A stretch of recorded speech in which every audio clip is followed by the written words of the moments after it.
Shalom Aleichem, Erev Tov, good evening. We are back for the Sheloshim of Morenu HaRav Yaakov ben Rabbi Yosef. Zecher tzedek levarcha, harini kaprat mishkavo. המרחם על כל בריאותיו יחוס ויחמול וירחם הנפש רוח ונשמה שנפטר בשם טוב לעולם. מורי הרב יעקב בן רבי יוסף.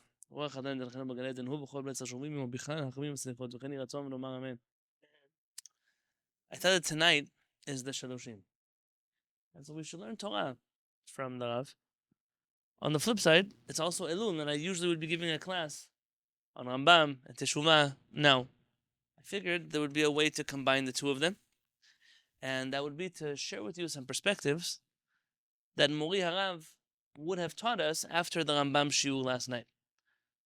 Because I think that I left you off yesterday in a little bit of an interesting place with the Rambam, and our attitude towards other Jews and other people who are not necessarily observant of all of the Torah mitzvot or specific areas of Torah mitzvot. And so I figured that tonight we would do something different. And so I'm going to hand out this paper.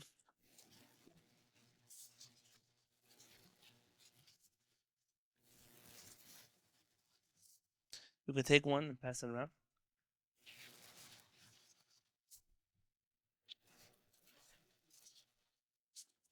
This is from a book that Morenu HaRav wrote when he was putting together a manual for rabbis. And the truth is that I was speaking to my dear friend Rabbi Yonatan Ben, and he shared with me that he remembers when these were still loose pages. There wasn't a book yet. And I still have those original loose pages, but sometime in the middle of my time in the Shiva, HaRav Peretz gathered the strength to turn this manual into a book. And this book, Ochot HaRav Kehillat, is essentially everything he wanted a rabbi to know, ranging from halakha, musar, emunot, practical applications of different areas of Judaism, little areas of marriage, mikvaot, all kinds of things that a rabbi would need to know. And this paper that you have in front of you is a photocopy from that book. And now, it's also one of my favorite books because there's a picture of me on the front of it. I used to sit next to Harav, but that day I came late, as I told you right before this year started, and so I got over here, but at least you can see more of me. But I'm on the cover of this book when my Elchanan was very, very small. And I would travel for Shiviti. Elchanan, when he would get homeless, that's how he used to say homesick. He used to say when he was feeling, I'm feeling very homeless. He meant homesick, but he meant it because we're homeless in Chutz La'aretz. We belong in Eretz Yisrael. Elchanan would go to the bookcase, he would take this book off the shelf, and he would see a picture of me, he would kiss it, and he would put it back. I always remember that for him. And now I guess I do a similar thing for Morenu HaRav. Rabbi Levi Moro, in his hesped that he wrote about HaRav Peretz, wrote that it was very interesting to note. In this book, HaRav Peretz has many sections. One in halakha, one in this, one in that. But multiple entries on ethics. I felt it was a very big part of being a Talmid Chacham, was how we behave. And this is all part of it. Yesterday, other day, I don't remember when it was, I went to go visit an elderly gentleman who's a friend of our Kehillat. When he was able to walk more, he came here. He's no longer able to do that. A Jew who was born in Egypt and made his way through Mexico City, Israel, San Diego, California. He's a good friend of mine. And a very, very, very big lover of this Kehillat, and him and his son, that should live and be well, are supporters of Kehillat HaShamayim. Though you may have never actually seen them in this room. I was sitting with him yesterday or 2 days ago? 2 days ago. Elchanan Avinoam came with me. And we were sitting down.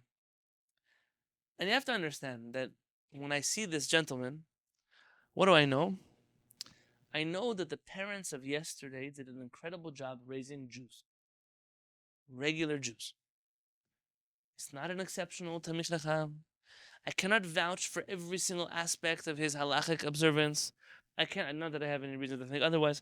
I cannot tell you anything more than if all the Jews in the world were like him, we would be a good place. We would be in a terrific place. Every single Chag. Every single Chag.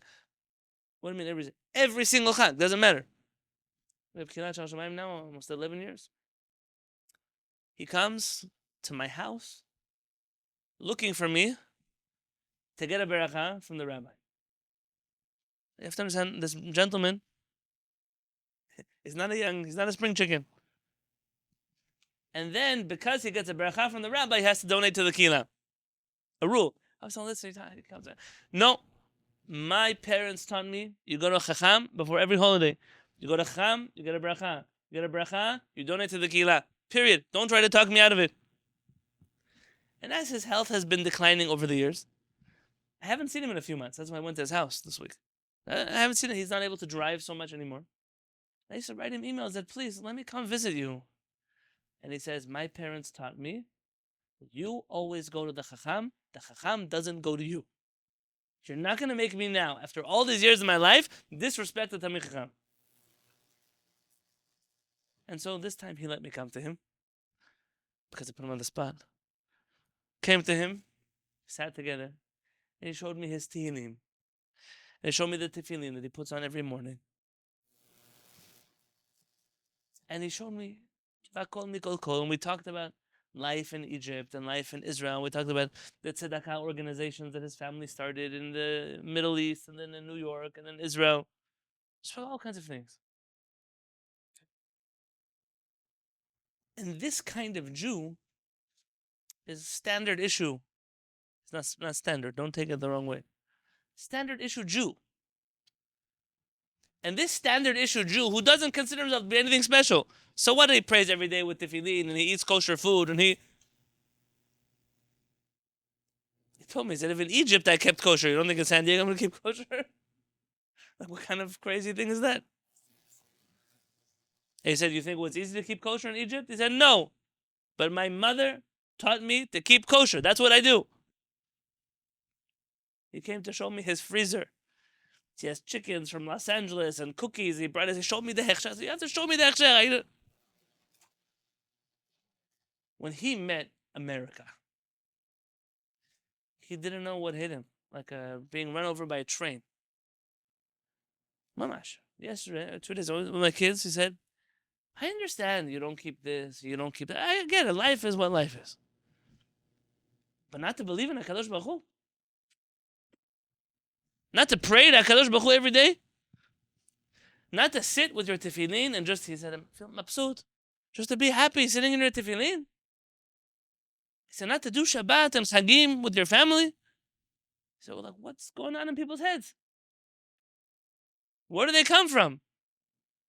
Who raised them? And this is a very big deal, what I'm telling you. Because often I hear stories about the person who went to Israel and they were in a taxi and the driver didn't look religious. I don't even know what that means. Didn't look religious. And then out of nowhere started reading to them the Torah or telling them Tehillim. Or, wow, look at Israel. Those Sephardic people, they're so, what is the word they use? They're so tmimistic. You know what that means? They're such simple Jews. So special. Okay, let's ride the wave for a minute. You know what is beautiful? To see that standard issue non-religious Jew prays every day, knows Tehillim, knows his Tanakh, knows Divrei Torah, believes in HaKadosh Baruch Hu. Okay, listen, you're not going to hire me to be the rabbi of the Beit HaKnesset. But I'm definitely going to go to the Beit HaKnesset. I'm definitely going to be part of a Kehillat. I'm definitely going to align myself with people who have HaShamayim. And this is something that, as every Jewish community, doesn't matter from east to west, Ashkenazim, Sephardim, America, Israel, every Jewish community found itself having to reckon with this concept that there are now Jews that are Jews. We know they're Jews. We know their mother. We know their father. That don't really care so much to live a Jewish life. How are we supposed to deal with them? What should our attitude be towards them? Traditionally, in the Jewish community, throw them out of the community.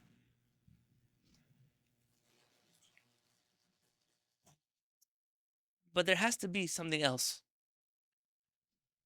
And I started the shiur much later than I thought I would. So worst case, we'll do an even more abridged lichot tonight, and we'll learn Torah more because Torah is more important. So HaRav Peretz wrote this chapter towards the end of his book.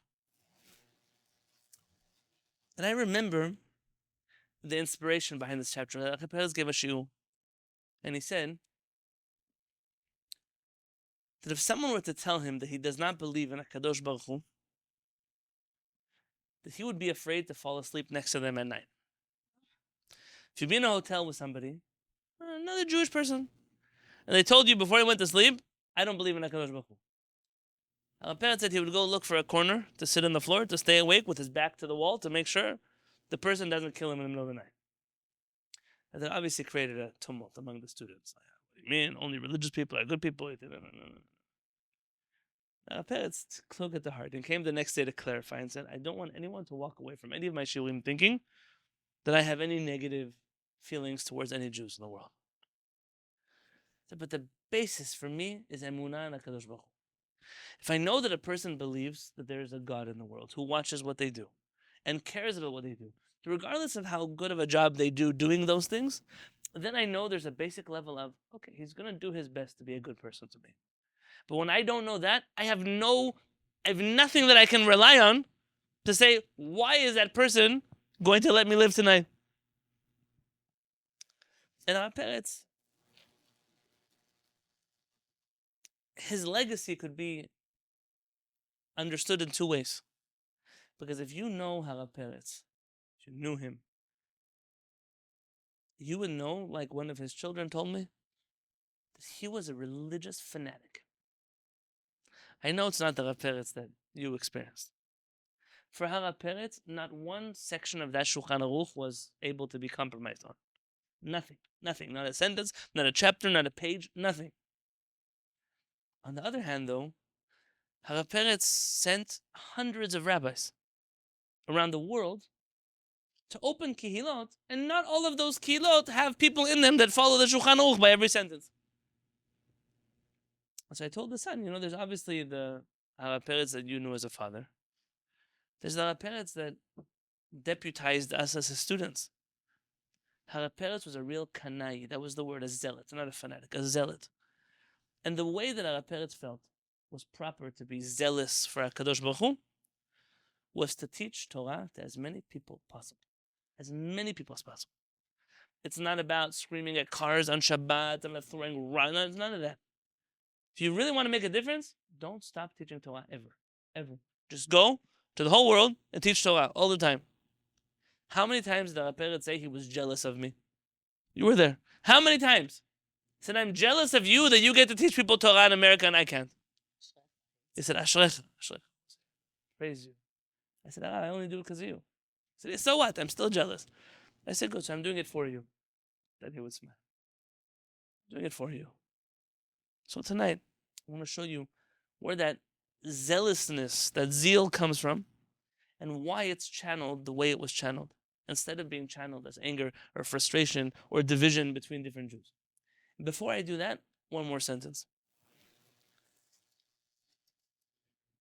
HaRav Peretz grew up in Morocco, as we all know. But at a very young age, came over to Israel and studied for a very brief period in a Sephardic yeshiva in Yerushalayim called Porat Yosef, before he fled from the mountains, not really, more to the valley, to Bnei Brak, where he discovered Yeshivat Ponovitch. Really started in Ponovitch. They tried to upgrade him by sending him to Porat Yosef, and he ran away from there. Porat Yosef had a better financial situation than Bnei Brak did, but he said, I would much rather learn with Ashkenazim who have good midot and are good people than with Sephardim who don't have those things. And ran away. He ran away to Bnei Brak, and one could argue that his education was primarily among Ashkenazim, though he grew up where he grew up and his father was who he was, and that's where he was.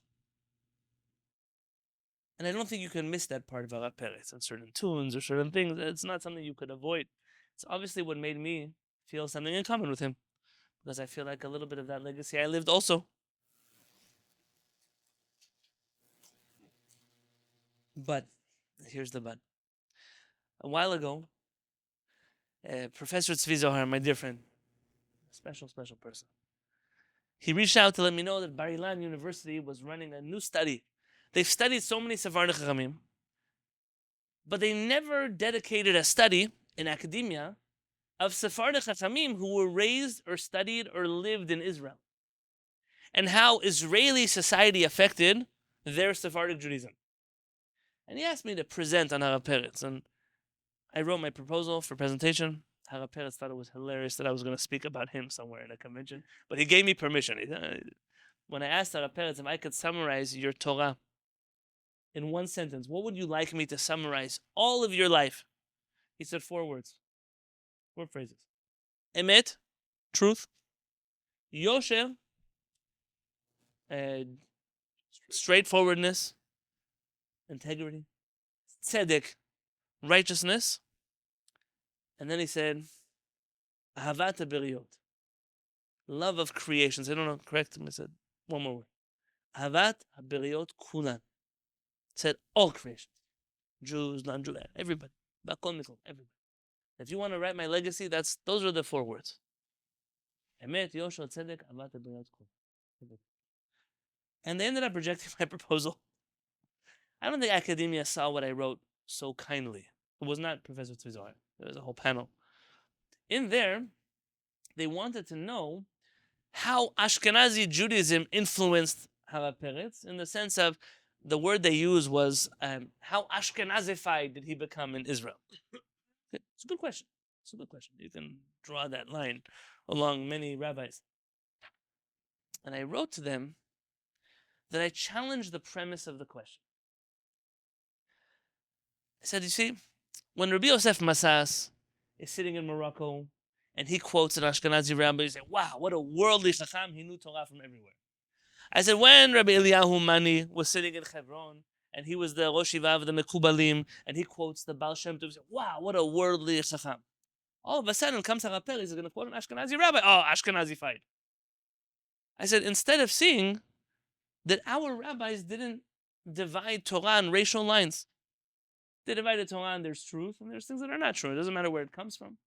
But Rabbeinu Rambam taught us the solid rule of Sephardic Judaism. Kabel et haemet, accept truth, from whoever says it.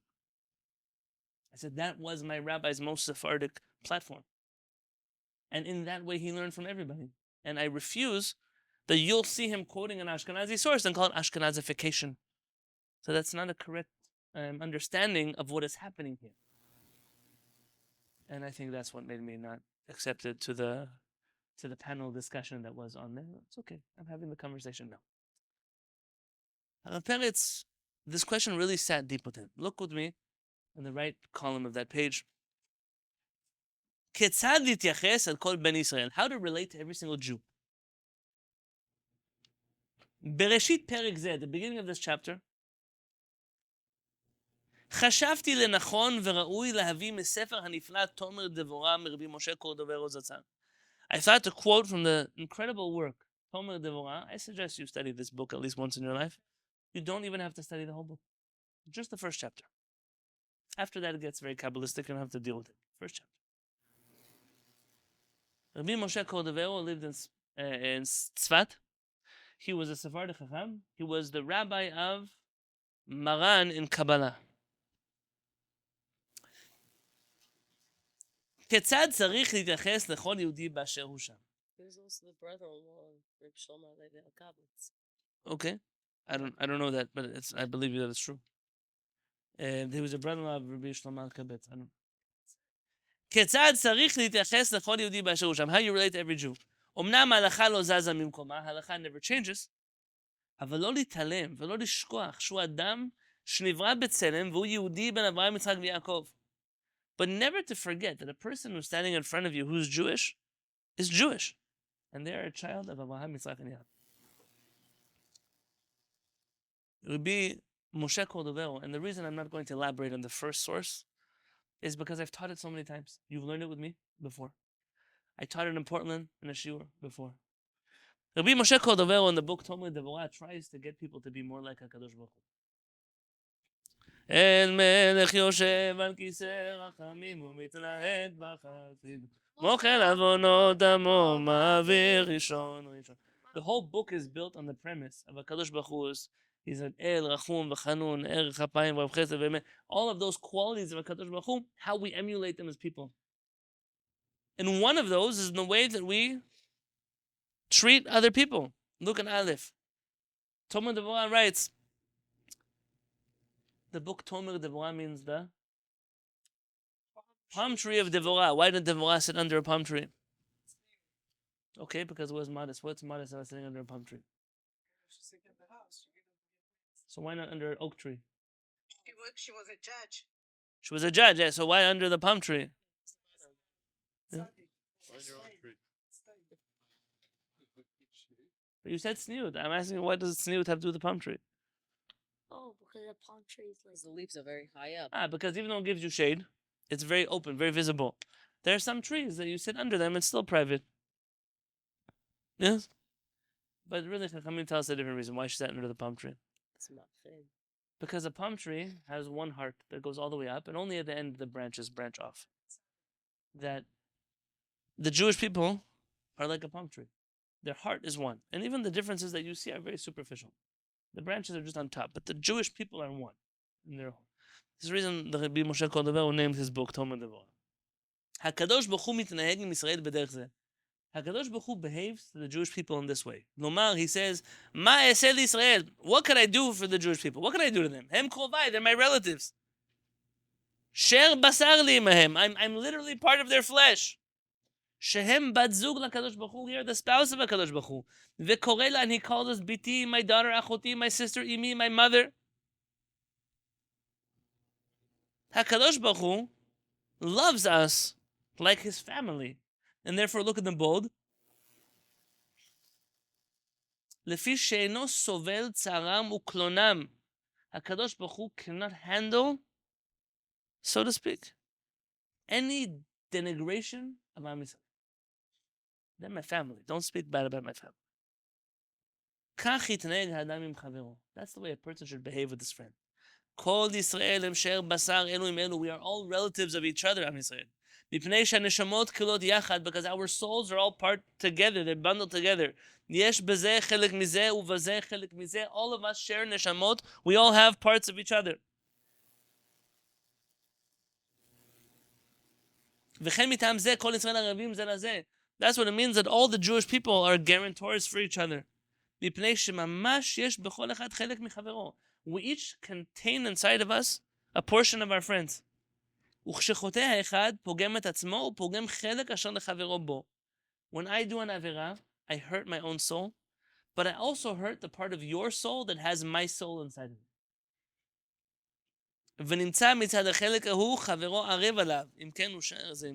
So we are therefore relatives to each other, because you have inside of you a part of me, and I have a part of you, and we all have a part of each other, and all of that is connected to HaKadosh Baruch Hu.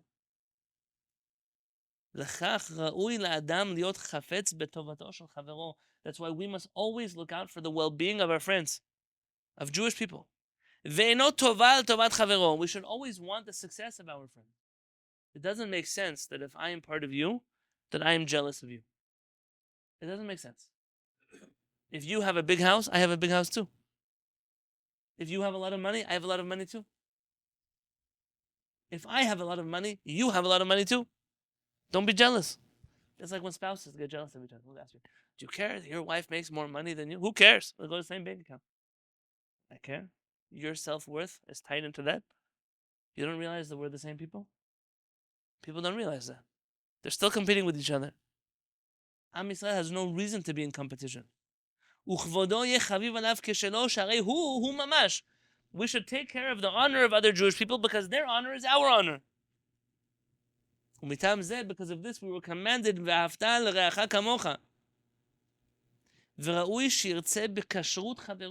we should want our friends to behave on the proper path, kasher. We should never speak bad about each other, not even want to speak bad about each other. The same way HaKadosh Baruch Hu doesn't want to hear bad about us, we should not want to hear bad about our friends. If someone comes to say Lashon Hara to you about a friend of yours, about a Jewish person, say, hey, I'm reacting to you the same way if you would come say Lashon Hara to me about my mother. Don't talk to me. Get out of here. That person is Am Yisrael. They're part of me. Look on the next page. On Gimel. Kach Adam. This is the way a person should behave. Im mifga b'reshaim. If you meet reshaim, al yitachzer kenegdam. Do not be cruel to them. O yicharefem v'chayotze. Don't denigrate them or say bad things about them. Which kind of reshaim are you talking about?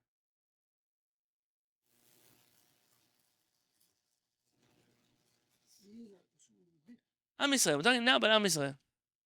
Ela yirachem alehem. You should have compassion over them. V'yomar, you should say, Sof, Sof, hem bnei Avraham, Yitzchak, Yaakov. They are, at the end of the day, the grandchildren of our forefathers.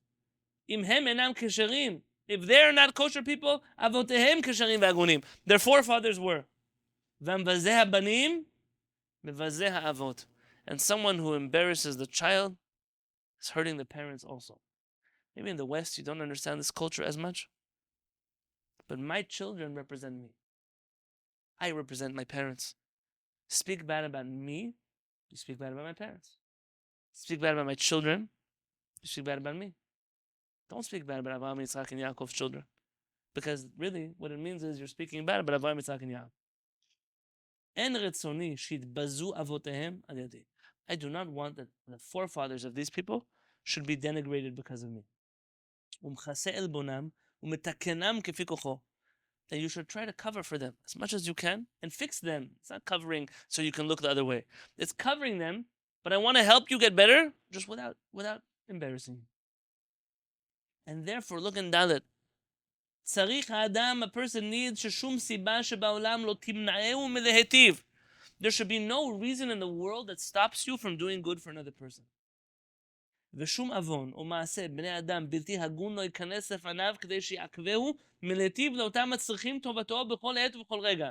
If someone needs you, you should have no excuse. Not something they did to you, not something they once said. No excuse to not help them. Help them. וכמו שהוא הקדוש ברוך הוא יושב וזן מקנה רמים ועד ביצי כינים ואינו מבזה שום בריאה. שאילו יבזה הבירואים מפני פחיתותם לא יתקיימו אפילו רגע. HaKadosh Baruch Hu looks at us. You think he doesn't have complaints on us? What could he possibly see in us that is so incredible? There's enough he could say about it, but he still gives us anyways. אלא משגיח ונותן רחמים על כולם. HaKadosh Baruch Hu gives compassion and kindness to everyone. כך צריך שיהיה האדם מטיב לכל, ולא יתבזה שום נברא לפניו, אפילו בראייה קלה שבקלות, תהיה חשובה בעיניו וייתן דעתו עליה ויטיב לכל המצטרך לטובתו. Just like HaKadosh Baruch Hu takes care of everyone, so should you. I said this in a shiur once. If a Christian were to ask me what makes God great, I would tell him the fact that tomorrow morning, the Pope in Rome is going to wake up alive. Even though he may be the greatest kofir in the world, he is preaching a religion that has persecuted HaKadosh Baruch Hu's children, that denies the oneness of HaKadosh Baruch Hu. HaKadosh Baruch Hu still cares about his life enough that tomorrow morning he's going to give him another day. That's my God. He's the one who takes care, even of the people he has every reason not to take care of. And we are supposed to be like our God. See, I see Jewish people sometimes. Oh, the goyim, they're this, and that, all day long they complain about other people. Like, where should we have some victim mentality? When are you going to get with the program? You are not victims of anyone. You are, like Rabbi Yonatan Halevy said on Shabbat, the priest of the world. You are the parents. You're not the children here. It maybe doesn't feel that way, but put your life in context. HaKadosh Baruch Hu put you in this world. Yes, we are a chosen people. And He chose us for a purpose. And we have to embrace that purpose. And part of that means to look at the world in a different way. Who's bullying who here? The children or the parents? We want the good for everyone in the world like our Creator does. And then he says in Hey, l'chabed hanivraim kulam. Respect all of HaKadosh Baruch Hu's creations. At the end of the day, who are they? Creations of HaKadosh Baruch Hu. And then in Vav, Yargil atzmo lachnis avat bnei adam belibo. Train yourself. It's not a simple thing. Train yourself to bring the love of other people into your heart. Afilu reshaim, even evil people. כאילו היו אחיו, ויותר מזה, as if they were your brothers, even more than this. עד שיקבע בליבו אהבת בני אדם כולם, until you've reached a level that you love all of humanity, all of them. ואפילו הרשעים יאהב אותם בליבו. And even the evil people, you should love them in your heart. ויאמר, and you should say, מי ייתן ויהיו אלו צדיקים שווים בתשובה. I pray that these people will one day be tzadikim who do teshuvah. I see that they're reshaim. HaKadosh Baruch Hu, I don't deny that they're reshaim. What I want to see them in their better days. ויהיו כולם גדולים ורצויים למקום. I wish that all of them will grow up in such a way they'll be righteous to HaKadosh Baruch Hu. Rabbi Peretz adds a note. You see Netivot Bina at the bottom? Rachel asked me the other week about Netivot Bina. It's a footnote of Rabbi Peretz. It calls Netivot Bina. In Masechet Avot, it says, Al ti baz l'chol adam. Do not denigrate everybody.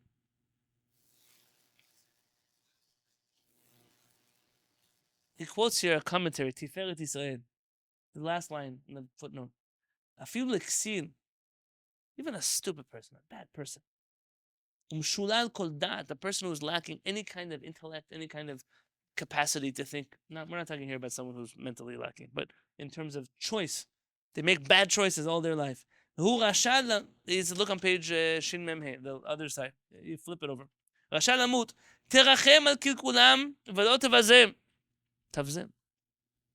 You should have compassion on them and do not denigrate them. Ki lo otam ata mevazeh. You're not ever denigrating a human being. Ata mevazeh rak boram techarev. You are denigrating their creator. Rabbi Peretz quotes, you see, Nalif. Nalif stands for Nirali Yaakov Peretz. It appears to me, Yaakov Peretz. If you look at Masechet Ta'anit, Rabbi Elazar was walking along the road of Hanan and he sees an ugly man.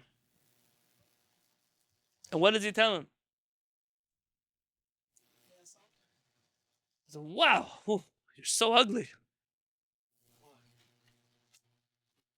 By the way, I told the kids this on Shabbat, I'm going to tell you now also. I don't understand why in the year 2024, you still call people ugly, you still use words about people's bodies, short, tall, fat, skinny, black, white, and it doesn't make sense to me why in this world you're still using those words. For which purpose? I'm going to tell you now something. I'll tell you something now.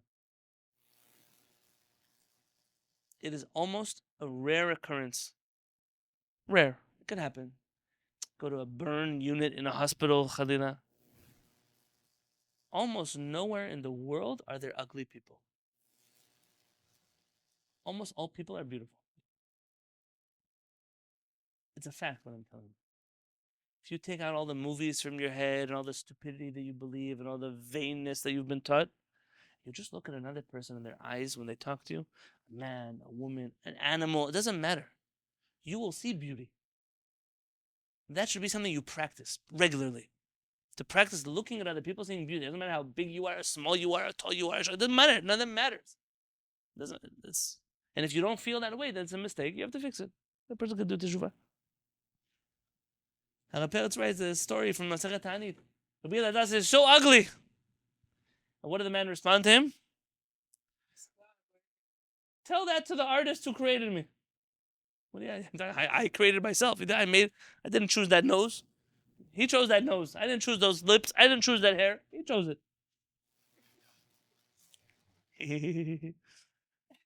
I'm watching you. Remind me that we forgot to do Birkat Hamazon. So at the end of the shiur. And this is really important because at the end of the day, you see a Rasha. Oh, I hate those Rashaim. Who created those Rashaim? HaKadosh Baruch Hu is part of this story. You cannot take him out of the story. David HaMelech says, Ohave Adonai, lovers of Hashem, sinu ra. You have to hate evil. But the evil people themselves, you have to hope that they'll do teshuvah. Exactly. The next source that you have here, at the bottom of the page, was a very, very, very special chacham. He's one of my favorite Ashkenazi rabbis in the world. His name is Rav Yaakov Yosef, or Rabbi Jacob Joseph. You may have seen his name on old buildings in New York. He was the first and last chief rabbi of America. Because America wasn't really cut out for a chief rabbi. Really, you could argue he was just the chief rabbi of New York because he didn't know about the rest of America. But the Jews at the time were really in New York. He came over from Vilna, where he was a rabbi, and he came to the United States. And did the Jewish community make his life hell? Every single thing they could do to him to hurt him, they did. They hired him as their rabbi. Don't speak about kosher, don't speak about Shabbat, don't speak about tefillin, don't speak about tzniut, don't speak about halakha, don't speak about the whole life. He saw problems in the kashrut, they tried to fix it, they tried to kill him. He saw problems in everything. At the end, he died alone in his apartment in Manhattan. They didn't even have enough money to put on the heat in his apartment. That's how the American Jewish community treated him. So very special, very special. I think his daughter is the author of All for the Boss, I think, who is the wife of Rabbi Pinchas Scheinberg. You want to hear the Louvre? Rabbi Chaim Pinchas Scheinberg was very good friends of All for the Boss, it's called.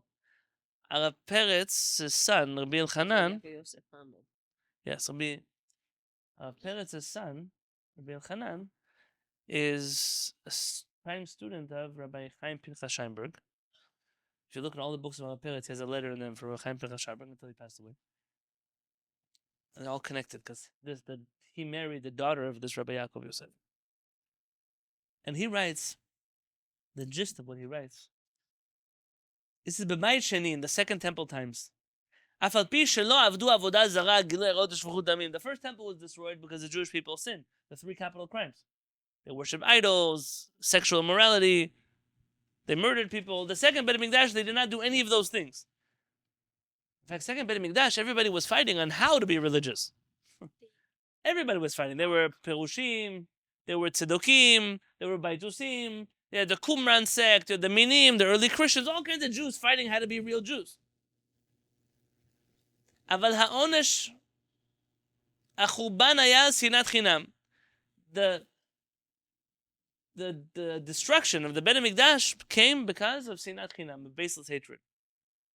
By the way, how does he define baseless hatred? Everyone knows you shouldn't do sinat chinam. But what is sinat chinam? Listen carefully. Haynu shayu sonim zeh zeh l'shem shamayim mitam mitzvah. When you hate somebody for the sake of heaven, you hate them because it's a mitzvah to hate them. That's sinat chinam. I hate you because the Torah says I should hate you. I hate you because God hates you. That's my sinat chinam. Kemosha muza, because there are all kinds of teachings. Mutar lidgod b'reshaim. Chachamim say Masechet Berachot. You're allowed to provoke the reshaim. V'gam, and the rabbis Masechet Pesachim, mitzvah lisnotot. It's a mitzvah to hate certain reshaim. Aval ta'u, but they made a mistake. Shelo danu zeh zeh lekavzechu. They should have judged each other favorably instead of being so stringent on the mitzvah of hating each other. They should have been strict on judging each other favorably. Shegam mi shemutar lisnoto al pi haTorah, because even somebody that the Torah permits you to hate, that's only inside of your mind.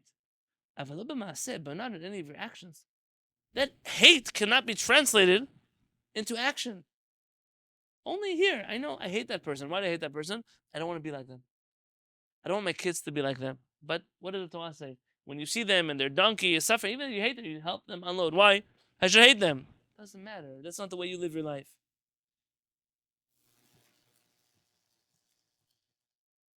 If you skip down a few lines, Klalo shel davar, the bottom line rule is, Dachei Torah dachei noam, the ways of the Torah are ways of pleasantness. Hakol b'midah, b'mishkal, everything you do has to be balanced. En anu reshaim li she'en al atzmenu, la'asot ma'aseh b'foal l'shum adam, yeh mi sheyeh mishum mitzvah. We're not allowed to take any action against other people, no matter what the mitzvah you think is. Mipnei hayira levad tekalkel sinat hashura, because hatred is a very powerful force. And usually, once you allow yourself to hate, you can do horrible things that far go out of the bounds of what you would be allowed to do. V'hayetzer, what about your evil inclination? Itkapes b'me'il hatzedek v'hayosher la'asot mitzvot. See, but your Yetzer Hara doesn't work like that. Your Yetzer Hara, he wears a nice costume. Your Yetzer Hara always dresses up like a tzaddik. And he says, Asher nitztavenu shel la'asotam rak le'shoftim lifnim al pi chukei haTorah u'mishpatei haSanhedrin. All of these rules, this person should be executed, this person should be... Yeah, if you were the Sanhedrin, sitting in Yerushalayim, and we were a national court of Israel. Fine. But who are you? You're just a nobody in San Diego, in New York, in Yerushalayim, in Tel Aviv. Who are you? You're busy putting everyone to death. Then if a person, God forbid, tries to follow HaKadosh Baruch Hu in this way, to persecute evil people without a Sanhedrin, because you want to destroy all of the evil people in the world, to play in a pasuk, thousands and thousands will die because of this. Everybody will end up being Rasha'im. Yaharos v'yashmid kol hayom. This person will end up destroying and obliterating and killing people all day long. V'akol l'shem mitzvah, but all for the sake of a mitzvah. But Yaakov Yosef says, that's what you want to turn America into. That's the kind of Torah you want to bring to the world. We're going to use the Torah to weaponize it against all the evildoers in the world. What kind of Judaism is that? What kind of Torah is that? Rabbi Yonatan Halevy Finkel, otherwise known as the Alter of Slobodka.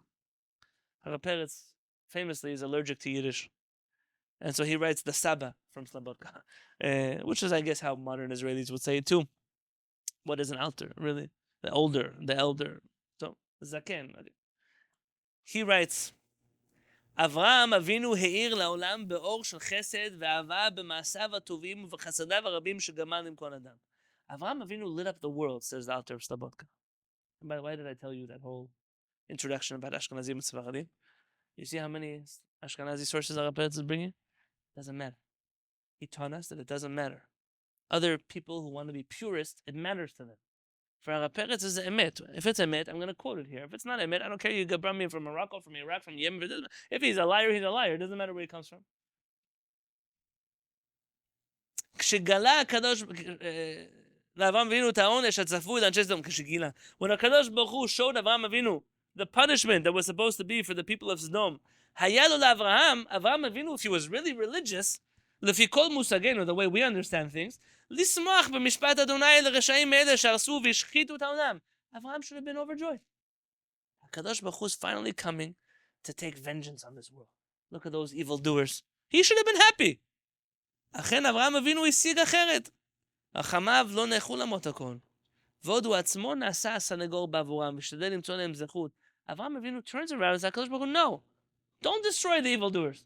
I'm actually going to be their defense lawyer. I'm signing up for free. Let me protect the people of Sodom. Who are the people of Sodom? They're the exact opposite of anything Avraham Avinu stood for. ולולא לא ניגש אברהם לבקש להם ולהתחנן לדבר קשות, היה זה פגם במידת חסדו ונתבע על חורבנה של סדום.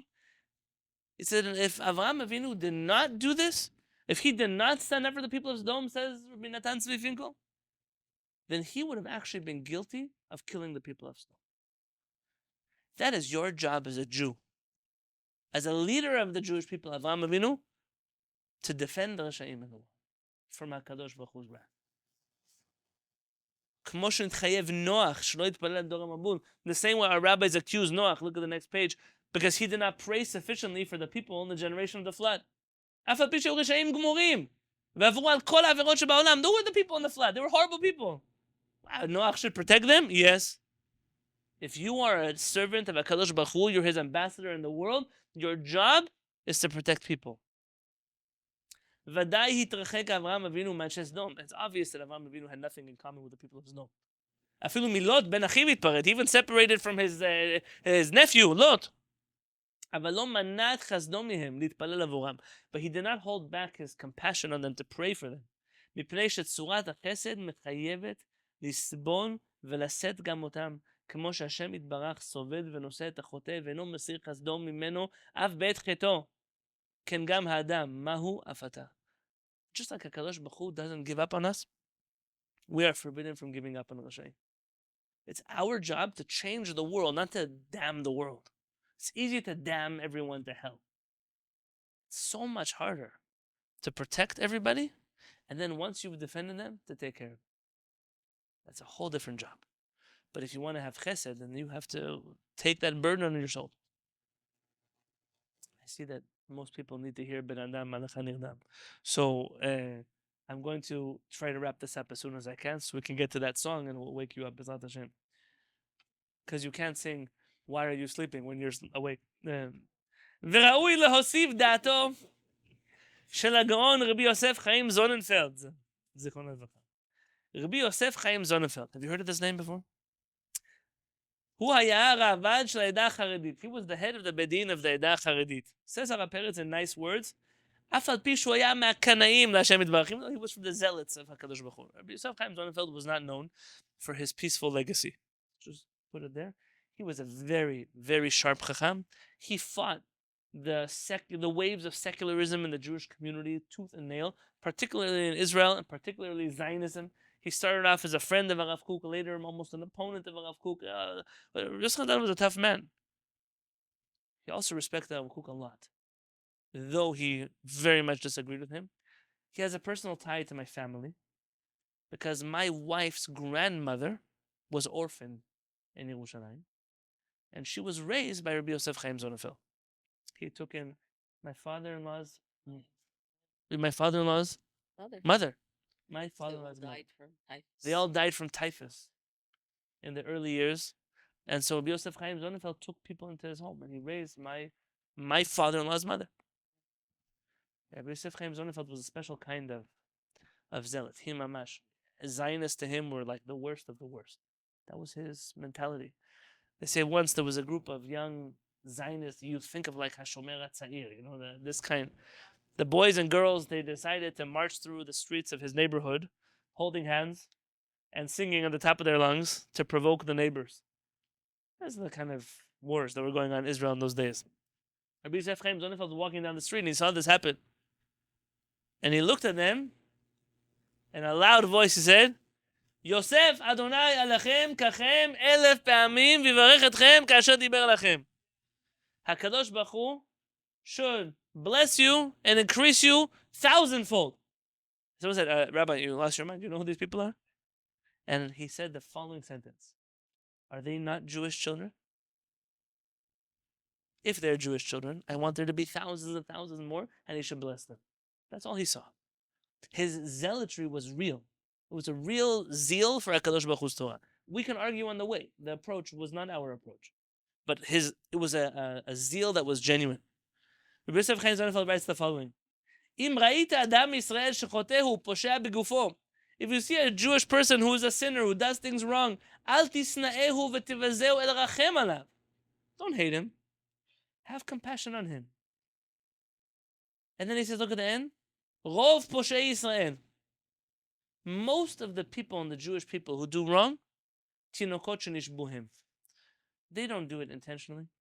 Rather, they are tinokot shenishbu, a baby who was held hostage. What is he talking about? There's a halachic category of a child who's kidnapped by goyim. Yeah, and then what is his halachic status? Well, he does avirot, but he doesn't know any better. He grew up kidnapped by Hamas. They took him when he was a baby. It's a real story. This is real life news for Jewish people in this year. Is that kid guilty of eating nevelot u'tovot? Of course not. He doesn't know anything. He doesn't know any better. He doesn't have a choice. Says Rabbi Yosef Chaim Zonenfeld, 99% of the Jewish people out there who don't keep Shabbat, they don't eat kasher, they don't pray, it's not because they hate HaKadosh Baruch Hu. That would be incorrect of you to assume that. It's because they grew up in a world that didn't teach them any better. Maybe not their parents, maybe not their grandparents, maybe not the school they went to. Start judging people favorably instead of all day long sending everyone to hell. This is your job. You want to be a leader in Am Yisrael? This is your job. It's not about having tolerance for violating HaKadosh Baruch Hu's will. That's not the point. It's about loving the people because the people are good. The people are good. Look at the next source. This one is important. They're all important. This source comes from a rabbi who wrote a book called Ha'emek Davar. You know his name?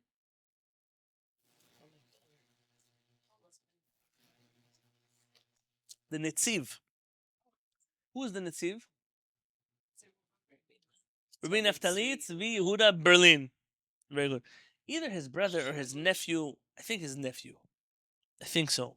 Made Bar Ilan University. Berlin becomes Bar Ilan when it becomes Israelified. Yes. The Netziv is the Rosh Yeshiva of Rav Kook. He had the most famous yeshiva in Europe, Volozhin. If you listen to all the old Litvish historians all day long, Volozhin. Now, Volozhin was torn down the middle by two different camps of thought.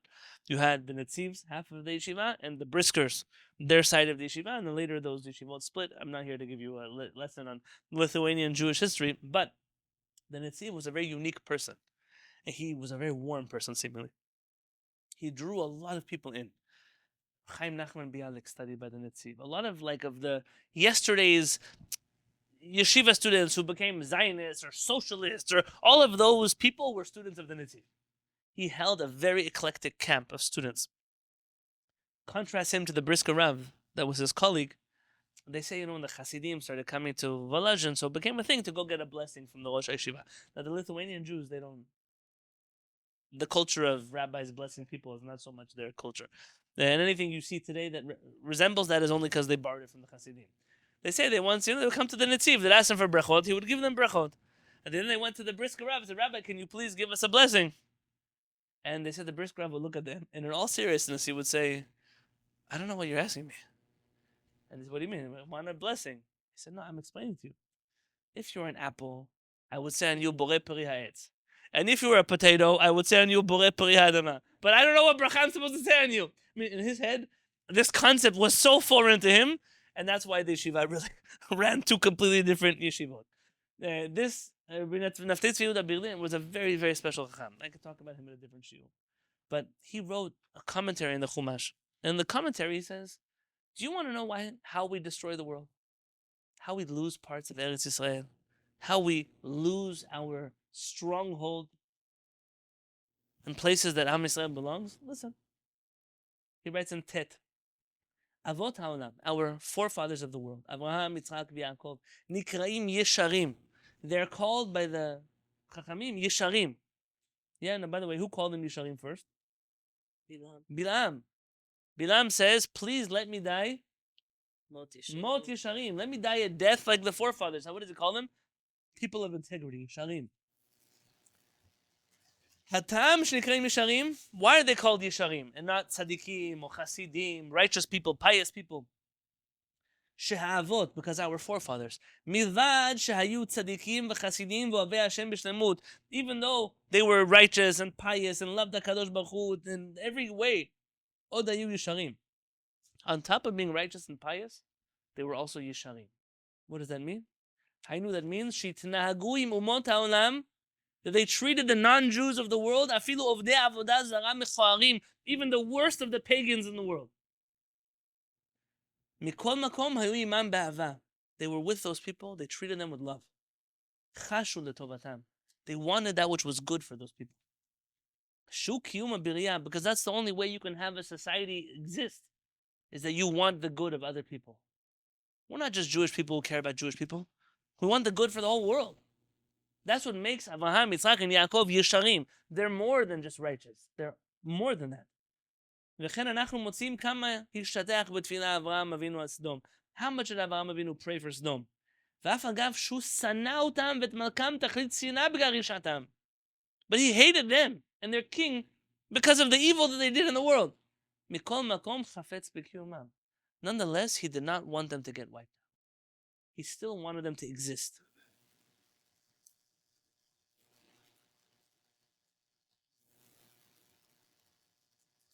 V'hainu mamash ke'av hamon goyim. He was like the father of all the nations of the world. That's why we call him Avraham. Means the father of the nations of the world. He loved everyone. Shaf al gav she'en haben olech b'mesharim, because even if your child doesn't walk in the right path, mikol makom, nonetheless, what do you want? You still want what's good for your kid. You don't hate your child because they don't listen. They don't follow the right path. You love them. You want them to go on the right path. וכן ראינו כמה היה נוח יצחק אבינו להתפייס עם סניו. Look how much Yitzchak Avinu bent over backwards to make peace with the people who hated him. ובמה דברי פיוס מאבימלך ומרב מתפייס באופן היותר ממה שביקשו ממנו. And look at how he made more peace with Avimelech than even Avimelech wanted to make with him. ויעקב אבינו אחר שהיטב חרה אפו על לבן, שידע שביקש לעקרו לולא השם. And Yaakov Avinu, who knew that his father-in-law Lavan wanted to make his life miserable. Nonetheless, מכל מקום דיבר עמו דברים רכים עד שמעו חז"ל, קפדנותן של אבות וענוותנותן של בנים. Our rabbis say we prefer the strictness of our forefathers and not the humility of their children. And therefore the book of Bereshit is called the book of Sefer HaYashar, the book of straightforwardness. There's a story of our forefathers who didn't just care about themselves. They cared about everyone else in the world. And lastly, yesterday the Rambam taught us, which halakha, that if a person loses their chelek in Olam Haba, and they die before they do teshuvah, what happens to them? It's done. Game over. But if a person does teshuvah even 1 minute before they die, do they get a portion of Olam Haba? Yes. Listen to the last teaching for tonight from Rabbi Yonatan Halevy. Rabbi Yonatan Halevy also related to my wife. My wife's great-great-great-grandfather was Rabbi Yonatan Halevy. Yeah. Everything the Rabbanit is so shabby. Yeah? So, no, it has nothing to do with the Rabbanit, only to do with her parents. They should be proud of us. They should be proud of us. Very That's the good. Yiddish thing. So, Rabbi Yonatan Halevy was a very sharp chacham. That was a time in his life, there was a big controversy between him and Rabbi Yaakov Emdin. Rabbi Yaakov Emdin accused Rabbi Yonatan Halevy of being a Sabbathian, of following Shabbat Tzvi, and there was a lot of all crazy things broke loose. Our parents really loved Rabbi Yonatan Halevy. Had a very special place in his heart for Rabbi Yonatan Halevy. You know, they say once, can I hear a good story? No, he didn't meet him. It's a long time ago. Rabbi Yonatan Halevy, when he was a little boy, was very smart. I'll tell you 2 stories about him. By the Pesach Seder, he figured he really wants a new suit for Shabbat. But his father didn't have a lot of money to buy him a suit. So he had a plan. He was going to find the Afikoman, and he was going to blackmail his father. I won't let you have the Afikoman until you agree to buy me a suit. So he got the Afikoman. Came time for the Afikoman. The father said, no, give me the Afikoman. He said, no, not until you promise you're going to get me a suit. And he says, I can't. He says, no, you have to promise me. You're going to be fine. I promise to give you a suit. So give me the Afikoman. So he gave him the Afikoman. Naftali, you hear the story? He told him the Afikoman. Now the father says, listen, Yonatan, I'm not going to give you back the Afikoman until you promise that I don't have to buy you a suit. Who's blackmailing who? And Rabbi Yonatan Halevy reaches into his pocket and he takes out a piece of the Afikoman and says, don't worry, Dad, I already got my own piece. And then he ate it. And his father had to buy him a suit. That was Rabbi Yonatan Halevy. Yeah? There'll be a gangster song playing now after that moment, yes? So now what happens? The next story, Rabbi Yonatan Halevy was very, very tired in the morning. It was winter time. His father came to wake him up for Shacharit, for the Beit HaKnesset in the morning. He was young. 10. He was your age, okay? He was young. And his father came to wake him up. And he said, no, Yonatan, it's time to go to the Beit HaKnesset. You see, in this story, Al-Hanan is the one who wakes me up. So the other way around. He says, Dad, I want to stay in bed. It's so cold outside. It's gray outside. It's Europe. It's not San Diego, okay? And he says, Yonatan, you should learn from your Yetzer Hara. Look how early in the morning your Yetzer Hara wakes up to keep you in bed.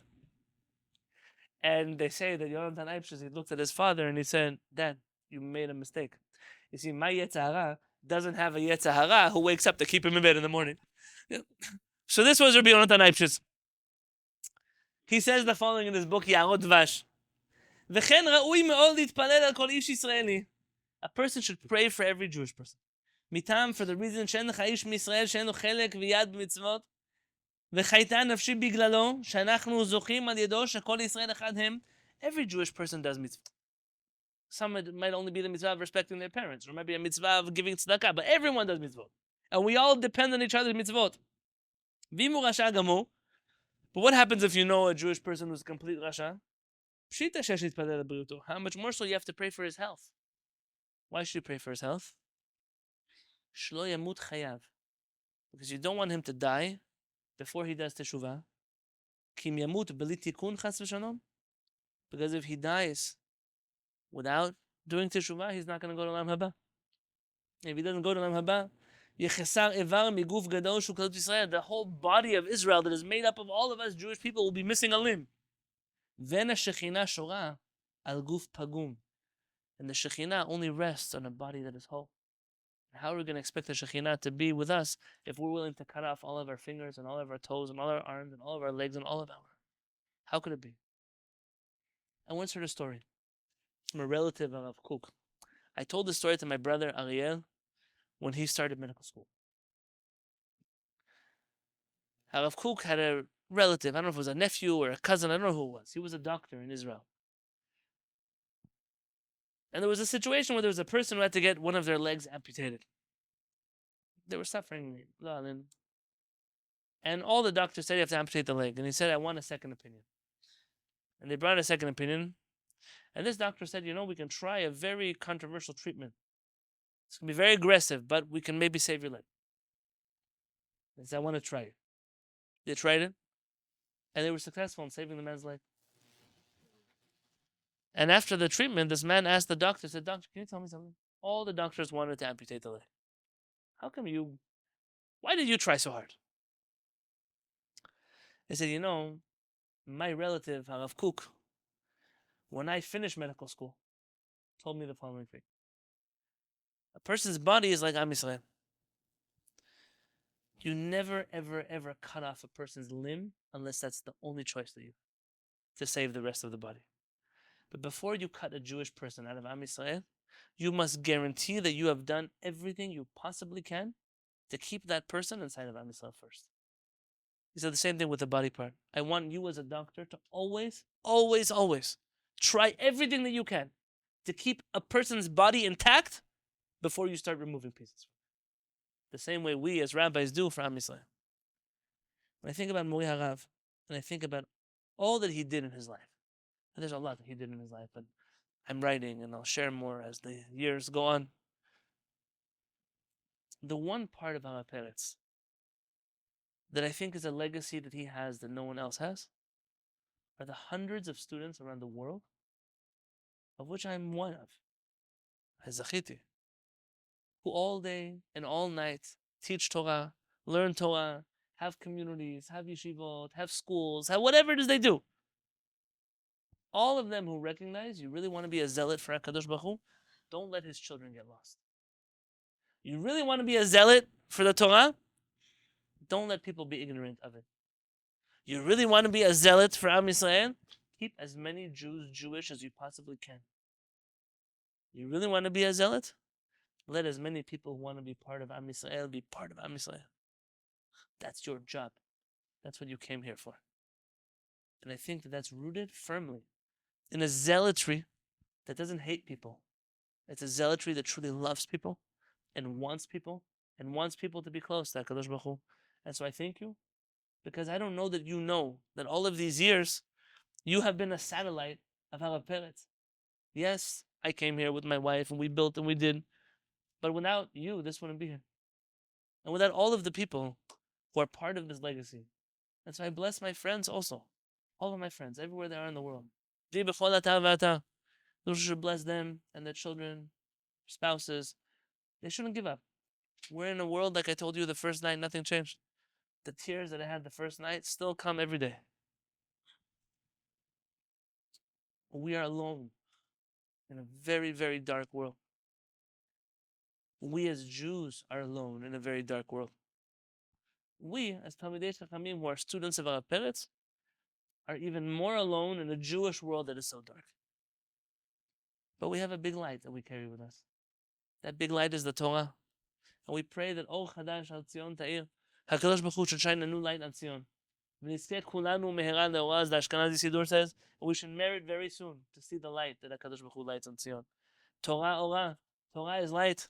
Torah is what gives us our light. Our Chachamim that gave us the Torah gave us light. And that light can never be extinguished. As Shlomo HaMelech writes in Shir HaShirim, Mayim Rabim Lo yichlu lechabot et ha'ava. The greatest of waters cannot extinguish the love. Unharot lo yishtefuha, and the rivers cannot wash it away. Imiten ish et kol hon beto, ba'ahava bo zevuzu naz. You can't even buy this love with money. The Torah that HaKadosh Baruch Hu gave us, the love that HaKadosh Baruch Hu has for us, the fire of Torah that we carry here in this Kehillat, that we carry each one of us, nobody could take it away from us. And our job is to use it not to burn down the world, because that's how most people use fire. They burn things. But to be more like Morenu HaRav Yaakov Peretz, to use the fire of the Torah to illuminate the world. B'ezrat Hashem, we should merit to be faithful messengers of that kind of Torah. B'ezrat Hashem.